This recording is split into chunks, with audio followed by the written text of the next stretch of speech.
আসসালামু আলাইকুম সবাইকে। আপনারা সবাই কেমন আছেন? আলহামদুলিল্লাহ আমি ভালো আছি। তো আজকে আমি চিতই পিঠার রেসিপি আপনাদের সাথে শেয়ার করছি। রেসিপিটি ভালো লেগে থাকলে আমার চ্যানেলটিকে সাবস্ক্রাইব করে আমার পাশে থাকবেন। লাইক, কমেন্ট, শেয়ার করে পুরো ভিডিও দেখবেন। দেখতে থাকুন ভিডিও।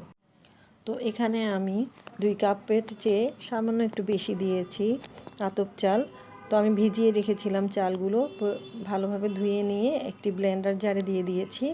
আর আধা কাপের চেয়ে একটু বেশি ভাত দিয়ে দিয়েছি, রান্না করা ভাত। আর এখানে আমি একটা মগে পানি নিয়ে নিয়েছি। স্বাদ মতো আমি এখানে লবণ দিয়ে দিয়েছি।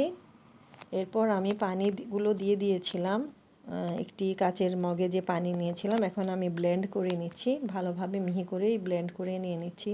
দেখতে পাচ্ছেন কয়েকবারেই এটি প্রেস করে করে আমি ব্লেন্ড করছি। মিহি করে ব্লেন্ড করে নেওয়ার পরে আমি একটি বোলে নিয়ে নিচ্ছি পাতলা বেটারগুলো। ঠিক এরকম হতে হবে। আমি চামচ দিয়ে নেড়ে দেখাচ্ছি আপনাদেরকে। ঠিক এরকম করেছি আমি। তো এভাবেই আমি এগুলো ব্লেন্ড করে নিয়েছি।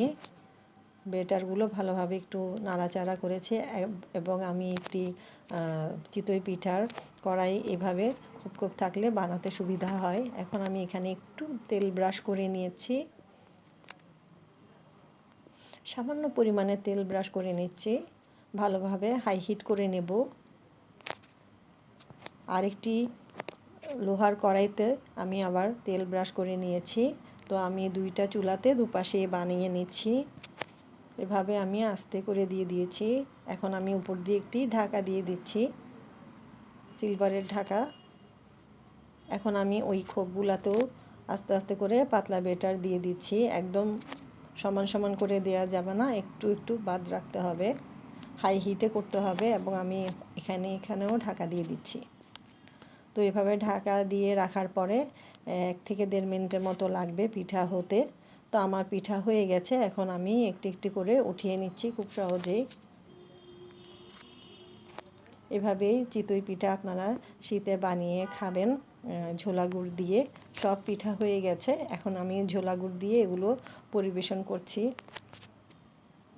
শুরুতেই আমি দেখিয়ে দিয়েছিলাম, আর এভাবে আমি পরিবেশন করেছি। তো খেতে খুবই মজা লাগে, অসাধারণ লাগে। শীতকালে এই চিতই পিঠা আপনারা ঝোলা গুড় দিয়ে চিতই পিঠা খেতে অসাধারণ লাগে।